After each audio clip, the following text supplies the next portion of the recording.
Aquel grupo todavía no lo sabía, pero ya estaba cercado desde antes de escuchar el primer helicóptero. En algún punto de las comunidades rurales al sur de Pénjamo, varias personas con armas largas, chalecos con placas y cascos balísticos se movían entre brechas, parcelas y caminos de terracería, creyendo que la frontera entre Guanajuato y Michoacán todavía podía servirles como salida. Habían convertido esa zona de paso en una ventaja, un territorio donde una camioneta podía abandonar un camino principal, internarse entre lomeríos, reaparecer kilómetros adelante y cruzar de un estado a otro antes de que una sola corporación lograra cerrar todas las rutas. Pero esa mañana el operativo no pertenecía a una sola corporación. Había elementos estatales, soldados, guardias nacionales, personal aéreo y, del otro lado de la línea, unidades de Michoacán esperando incorporarse. La orden era clara: localizar, seguir, cerrar y detener. Cuando el ruido de las aspas comenzó a rebotar sobre los cerros,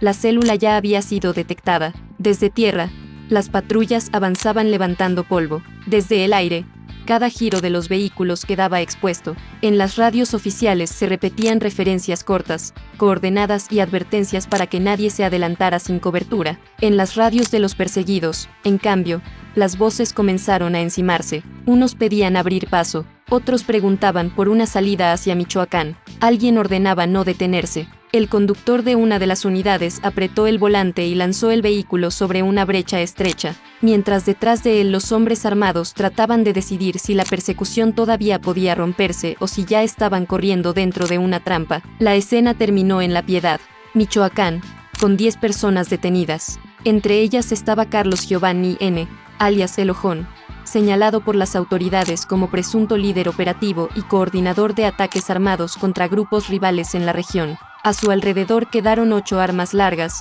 una pistola tipo escuadra calibre 9 milímetros, 4 aditamentos lanzagranadas, 35 cargadores para fusil, cientos de cartuchos, 85 ponchallantas, cascos, chalecos con placas, vehículos y más de 200 dosis con características de cristal y marihuana. No hubo una fuga limpia, no hubo un cambio de jurisdicción que detuviera el despliegue, y no hubo una sola detención. Cayó el hombre señalado como mando y también 9 integrantes de la estructura que se desplazaba con él. Pero para entender cómo una persecución por tierra y aire cruzó de Guanajuato a Michoacán, hay que regresar al momento en que las autoridades capturaron previamente a un presunto integrante de la misma célula. El comunicado oficial no revela su nombre, el lugar exacto ni la información que surgió alrededor de esa detención. Lo que sí establece es que aquel arresto fue el punto de partida. A partir de ahí, la Secretaría de Seguridad y Paz de Guanajuato diseñó una operación táctica conjunta. No se trataba de recorrer caminos al azar esperando encontrar hombres armados. La intención era concentrar fuerzas en una zona rural donde la organización se movía, vigilar sus posibles salidas y evitar que el límite estatal se convirtiera en un muro burocrático, en una oficina de mando. El mapa de la región debió verse como una red de venas delgadas, carreteras conocidas, caminos vecinales, brechas agrícolas y entradas que solo los habitantes de la zona reconocen a primera vista. Para una célula armada, esos caminos ofrecen escondites, rutas alternas y puntos desde los cuales observar quién entra. Para quienes organizan un operativo, representan el problema contrario: demasiadas posibilidades de escape y muy pocos segundos para decidir cuál debe cerrarse primero. Por eso la participación aérea era decisiva. Un vehículo puede ocultarse de una patrulla detrás de un bordo o cambiar de camino en una bifurcación. Desde arriba, la maniobra se vuelve mucho más difícil de esconder. La coordinación incluyó a las Fuerzas de Seguridad Pública del Estado de Guanajuato, al Ejército Mexicano y a la Guardia Nacional. La operación comenzó en comunidades rurales de Pénjamo y, conforme la persecución se dirigió hacia el sur, se sumó la Guardia Civil de Michoacán. Esa incorporación no fue un detalle administrativo, fue lo que impidió que la célula apostara todo a cruzar la línea y ganar minutos mientras las autoridades de un estado notificaban a las del otro. La persecución continuó de un territorio al siguiente como una sola maniobra. Del lado de la célula, la jornada probablemente había comenzado con una rutina de vigilancia. Hombres distribuidos cerca de los vehículos, armas a la mano, cargadores colocados en chalecos, cascos listos. Las 85 piezas ponchallantas halladas después indican que el grupo llevaba consigo recursos para bloquear o retrasar perseguidores. No significa que todas fueran utilizadas, y la autoridad no informó cuántas llegaron a lanzar, pero su cantidad revela preparación para moverse por rutas donde inutilizar una patrulla podía comprar minutos valiosos. Los 4 aditamentos lanzagranadas, aunque no se informó el aseguramiento de granadas, elevaban todavía más la capacidad potencial del grupo. Aquello no era una reunión improvisada de personas con una sola arma, era una célula equipada para desplazarse, protegerse y ejercer violencia. También había una lógica de identidad. Los cascos balísticos asegurados llevaban siglas atribuidas a una organización criminal. Diversos medios identificaron a la célula como vinculada al cártel Jalisco Nueva Generación. Sin embargo, el comunicado oficial de Guanajuato no nombró expresamente a ese grupo. La diferencia importa: una cosa es la atribución periodística basada en insignias, fuentes o reportes, y otra la identificación formal que las autoridades sostengan dentro de una carpeta de investigación. Lo confirmado es que los detenidos eran originarios de Jalisco y Michoacán, que operaban en una franja compartida por ambos estados con Guanajuato y que Carlos Giovanni N. fue señalado como coordinador de ataques contra grupos rivales. En el terreno, ninguna de esas precisiones cambiaba la urgencia. Para el primer elemento que observó a las personas armadas, lo importante era la imagen inmediata: varios individuos con vestimenta táctica, armas largas y capacidad para responder. El reporte debió viajar en segundos. Contacto visual, grupo armado, posibles vehículos en movimiento, solicitud de cierre en rutas de salida. A partir de ese instante, cada unidad sabía que una aproximación desordenada podía provocar una dispersión o un enfrentamiento. Los habitantes de la zona no recibieron el mapa completo. Para ellos, el operativo llegó como llegan casi siempre estas historias. Primero un ruido que no encaja con la rutina, un helicóptero demasiado bajo, motores acelerando en un camino donde normalmente pasan tractores, motocicletas y camionetas de trabajo. Después, las patrullas, una mujer cerrando la puerta de su casa y llamando a sus hijos, un campesino deteniendo la labor para observar el cielo, el encargado de una pequeña tienda asomándose apenas y volviendo a entrar cuando vio la primera unidad oficial pasar con rapidez. Nadie necesitaba que le explicaran que algo se movía entre las comunidades. Bastaba escuchar las aspas y ver las columnas de polvo. Dentro de los vehículos perseguidos, la percepción era distinta. El ruido aéreo no era curiosidad, era una amenaza constante. Mientras el helicóptero conservara contacto visual, esconderse detrás de una curva solo servía durante unos segundos. El grupo necesitaba obligar a las unidades terrestres a reducir velocidad, encontrar una cobertura natural o dividirse, pero dividirse también implicaba perder fuerza. Una célula que se fragmenta en caminos rurales puede hacer más difícil la persecución, aunque también deja vehículos aislados, con menos hombres y menos capacidad de apoyarse entre sí. No existe un minuto a minuto oficial de la fuga. Los reportes únicamente confirman que hubo una persecución por caminos de terracería, primero en territorio guanajuatense y después hacia La Piedad. Sin embargo, la propia geografía explica la tensión: brechas angostas, cambios bruscos de superficie, cruces sin señalización y tramos donde el conductor que conoce la zona lleva ventaja. Los fugitivos apostaron a esa ventaja. Las autoridades apostaron a eliminarla mediante vigilancia aérea y cierres coordinados. Una de las unidades oficiales avanzaba tratando de conservar distancia suficiente para no entrar de frente en una emboscada. El personal sabía que delante viajaban personas con 8 armas largas y cientos de cartuchos, aunque el inventario exacto solo se conocería al final. En esos momentos, ningún agente podía saber si el grupo decidiría rendirse, dispersarse o disparar. La tarea consistía en mantener la presión sin regalar un blanco. Cada curva podía esconder una camioneta atravesada, cada elevación podía cubrir a un tirador, cada objeto metálico en el camino podía ser un ponchallantas. Desde el aire, la tripulación tenía otra perspectiva. No veía rostros ni escuchaba discusiones dentro de las camionetas. Veía movimientos, un vehículo acelerando, otro buscando una desviación, un camino que terminaba, una patrulla que necesitaba corregir su ruta. El helicóptero se convertía en los ojos de todas las unidades terrestres, señalando por dónde continuaba la fuga y dónde convenía cerrar. En una persecución rural, esa diferencia puede separar una captura de una desaparición entre decenas de brechas. La célula avanzó hacia el sur. El límite con Michoacán se acercaba y con él una posibilidad que durante años ha beneficiado a grupos regionales: moverse entre jurisdicciones. aprovechar vacíos de coordinación y obligar a las corporaciones a operar como piezas separadas. Pero esta vez la Guardia Civil de Michoacán ya estaba entrando en la ecuación. Las comunicaciones pasaron de advertir sobre una fuga interna a preparar una intercepción interestatal. En La Piedad, algunas unidades recibieron la instrucción de cubrir accesos rurales. No era necesario perseguir exactamente por la misma brecha si otras patrullas podían adelantarse y ocupar los puntos donde los caminos volvían a conectarse. El cerco comenzó a tomar forma no como una línea perfecta, sino como una serie de presencias, patrullas visibles en rutas principales, unidades desplazándose por laterales, personal pendiente de cualquier vehículo que saliera de la zona serrana y el helicóptero manteniendo la referencia desde arriba. Para Carlos Giovanni N.,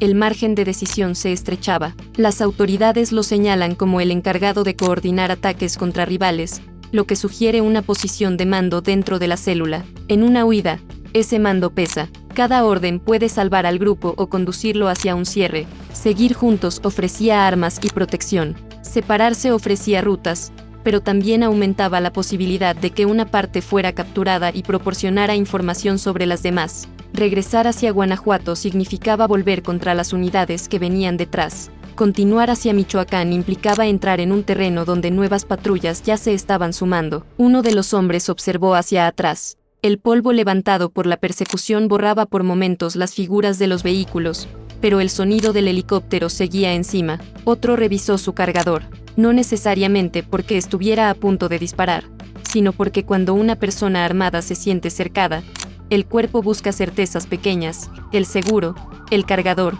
la puerta, la salida. La autoridad no reportó un enfrentamiento ni personas abatidas durante la captura. Esa ausencia es importante. El operativo llevaba suficiente armamento en ambos lados para terminar de otra manera, pero concluyó con 10 detenidos puestos a disposición de la Fiscalía de Michoacán. Antes de la rendición, sin embargo, todavía quedaba el momento más peligroso, aquel en que los perseguidos comprendieron que la ruta se estaba cerrando, pero las autoridades aún no sabían qué decisión tomarían. Las patrullas redujeron los espacios. Las instrucciones debieron repetirse con claridad.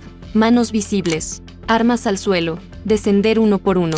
Nadie debía hacer un movimiento que se confundiera con la intención de disparar. Una camioneta frenó sobre la terracería. Otra quedó a poca distancia. El helicóptero mantuvo el giro. Los agentes buscaron cobertura detrás de las unidades y apuntaron hacia las puertas. Durante unos segundos, todo dependió de gestos mínimos. Una puerta que se abría lentamente, un arma que aparecía primero por la culata, un hombre que bajaba con las manos arriba, otro que dudaba, una voz oficial que volvía a ordenar que se arrojara al suelo. El primero en descender no era el final del riesgo. Había que controlar a todos, revisar los vehículos, confirmar que nadie permaneciera oculto y separar las armas de los detenidos. 10 personas significaban 10 movimientos simultáneos que debían reducirse a una secuencia, uno por uno, manos detrás de la cabeza, rodillas al suelo, aseguramiento, revisión, traslado a una zona controlada. Entre los rostros apareció el hombre al que buscaban como presunto líder, Carlos Giovanni N., el Ojón.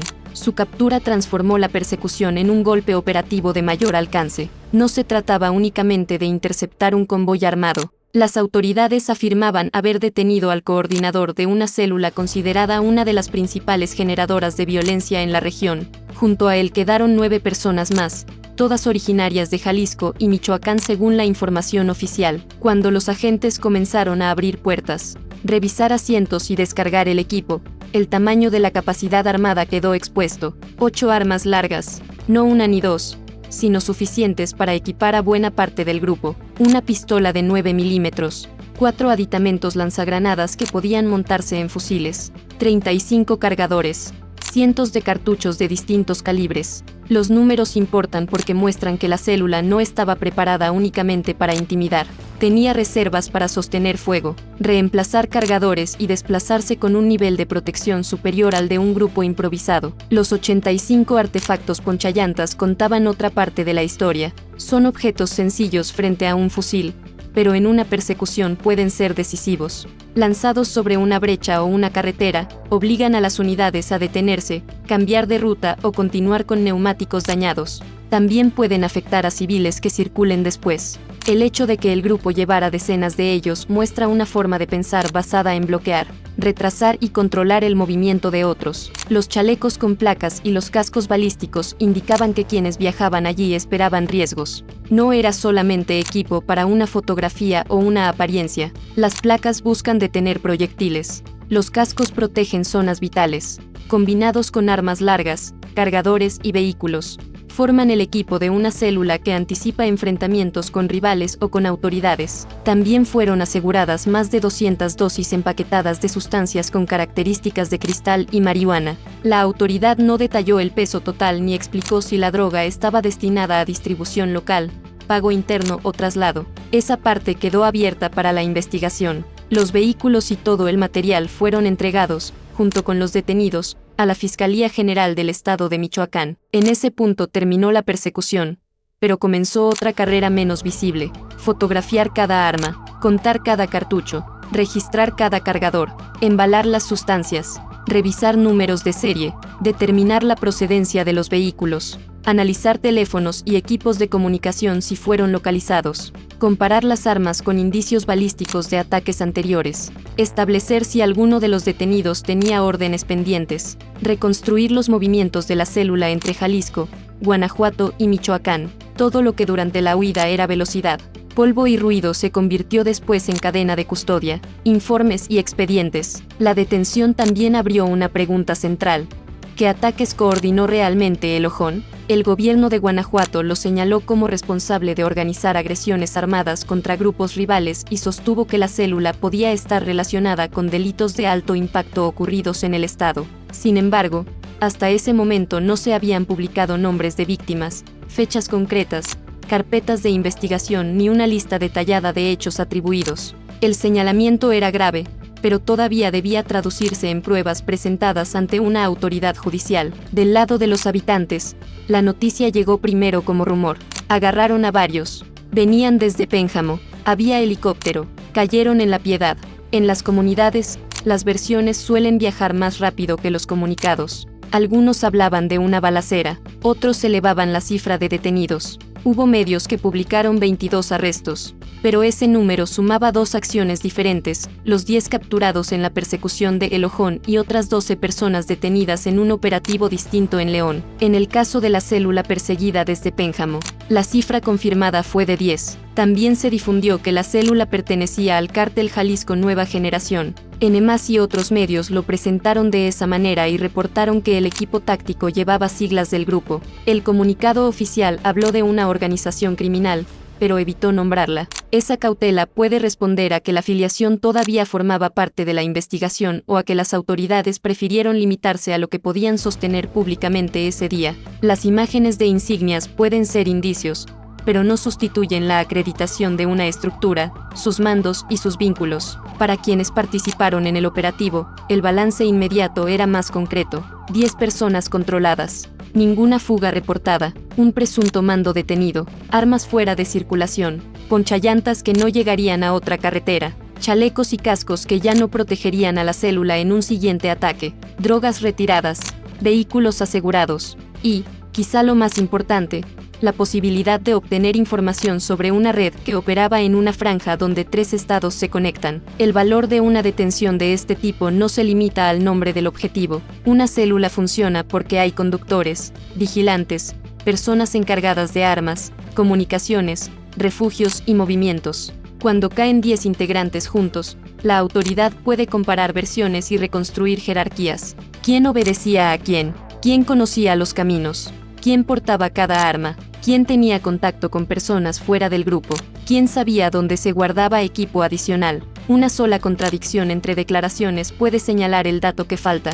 pero también existe el riesgo contrario: que la estructura tenga reemplazos preparados. En organizaciones con presencia regional, la captura de un coordinador no elimina automáticamente a todos los integrantes ni borra las disputas existentes. Puede provocar silencio temporal, reacomodos o intentos de recuperar zonas. Por eso el operativo no termina realmente cuando las patrullas abandonan la terracería. Continúa con vigilancia, análisis de posibles represalias y búsqueda de quienes no estaban presentes en el convoy. En el lado criminal, la noticia de la captura debió propagarse como una alarma. Teléfonos que dejaron de responder, citas canceladas, personas abandonando puntos de reunión, otros tratando de averiguar qué sabía el detenido previo que dio origen a la operación. Cuando una célula es localizada después de la captura de uno de sus integrantes, la primera sospecha interna suele dirigirse a una filtración o a una comunicación comprometida. La paranoia puede fragmentar más rápido una estructura que una patrulla. La presencia de personas originarias de Jalisco y Michoacán refuerza la dimensión regional. No era un grupo formado únicamente por habitantes de una comunidad local. Se movía entre estados y, según la autoridad, estaba relacionado con hechos violentos en Guanajuato. Esa movilidad explica por qué el despliegue tuvo que ser interestatal. Una corporación actuando sola habría perseguido a la célula hasta el borde de su territorio. La coordinación permitió seguirla más allá. La persecución también dejó una imagen poderosa, un grupo que conocía los caminos de terracería intentando escapar de una operación que combinaba tierra y aire. Durante años, las brechas rurales han servido para ocultar movimientos, transportar armas y evadir retenes. En esta ocasión, el mismo terreno que debía ofrecer salida terminó canalizando la fuga hacia zonas donde otras unidades podían cerrar el paso. El helicóptero anuló buena parte de la ventaja visual. Las patrullas estatales y federales mantuvieron la presión. La Guardia Civil de Michoacán completó el cerco. No fue necesario presentar una escena de guerra para medir el peligro. Bastaba mirar el arsenal al final. Si cualquiera de los detenidos hubiera decidido disparar, las consecuencias podían haber alcanzado a agentes, habitantes o conductores que circularan cerca. El éxito del operativo también consistió en que ese potencial no se convirtió en una lista de muertos. La autoridad no informó bajas ni lesionados. 10 sospechosos quedaron con vida para responder ante la justicia y para que las investigaciones avanzaran. Horas después, las fotografías oficiales mostraron a los detenidos alineados, el armamento colocado para su registro y el equipo táctico desplegado. Esa imagen condensaba la operación, pero borraba todo lo ocurrido antes, la detención inicial que activó la inteligencia, las horas de planeación, el vuelo de reconocimiento, el momento del contacto, la aceleración sobre las brechas, las unidades cruzando límites estatales y la tensión del último alto. Para una familia de la zona, el recuerdo no sería el inventario, sería el helicóptero pasando sobre el techo. Para un policía, sería la curva en la que no sabía si encontraría una camioneta detenida o una ráfaga. Para un soldado, la necesidad de mantener el avance sin romper la formación. Para la tripulación aérea, la responsabilidad de no perder los vehículos entre caminos parecidos. Para los perseguidos, la certeza creciente de que cada salida tenía una patrulla más cerca. Y para el ojón, el instante en que comprendió que el territorio que debía protegerlo había quedado abierto desde el cielo. Carlos Giovanni N. y los otros 9 detenidos conservan la presunción de inocencia mientras no exista una sentencia. Esa garantía no reduce la importancia del arsenal ni de la operación. Establece el punto en el que termina el comunicado policial y comienza el proceso judicial. Las autoridades deberán demostrar quién portaba las armas, cuál era la función de cada persona y qué delitos concretos pueden atribuirse individualmente. En una casa cercana a la ruta, una madre esperó varios minutos antes de volver a abrir. Escuchó que los motores se alejaban, después el helicóptero, después nada. Ese silencio posterior es engañoso. Parece indicar que todo terminó.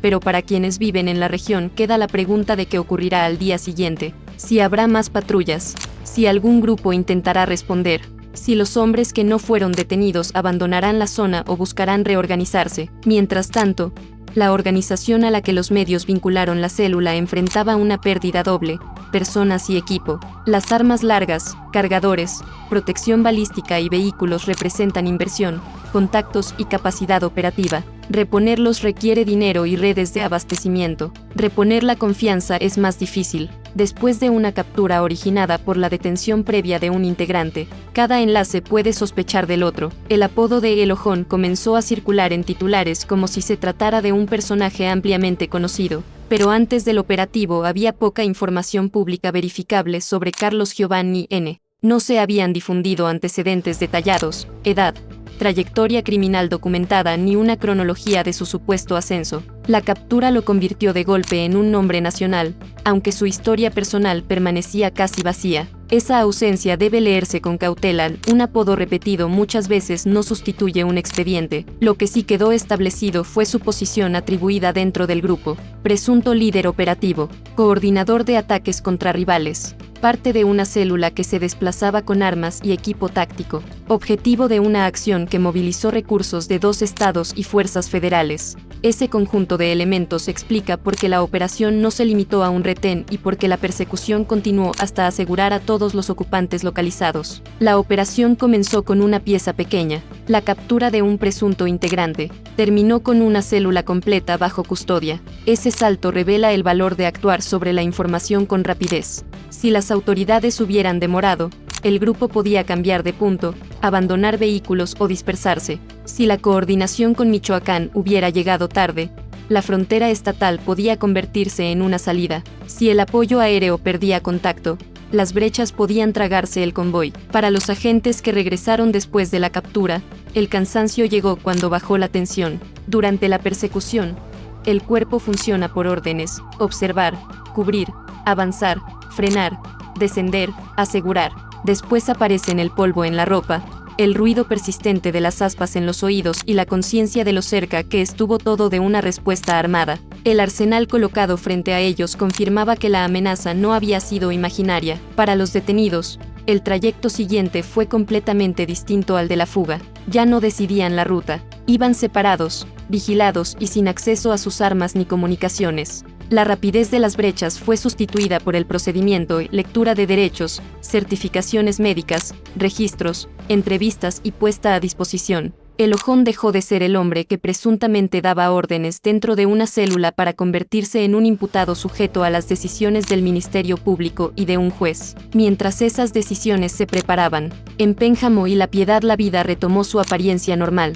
Volvieron a circular camionetas de trabajo. Los caminos levantaron el mismo polvo. El sonido del helicóptero desapareció. Sin embargo, la operación dejó una marca: la certeza de que una célula armada se movía entre esas comunidades y de que durante varios minutos la región fue escenario de una cacería, coordinada desde tierra y aire. La palabra cacería puede sonar exagerada, pero describe la relación entre movimiento y cierre. No fue una búsqueda estática. Las autoridades localizaron al grupo, este huyó, el helicóptero mantuvo la observación, las unidades siguieron por terracería y otras fuerzas se incorporaron hasta interceptarlo. Cada tramo redujo las opciones. Cada patrulla añadida convirtió una ruta posible en una salida bloqueada. Del lado de los fugitivos, las decisiones se agotaron una tras otra. No podían quedarse en el punto inicial. No podían perder al helicóptero con una simple curva. No podían confiar en que Michoacán estuviera vacío de autoridades. No podían abrirse paso sin arriesgar un enfrentamiento contra fuerzas superiores.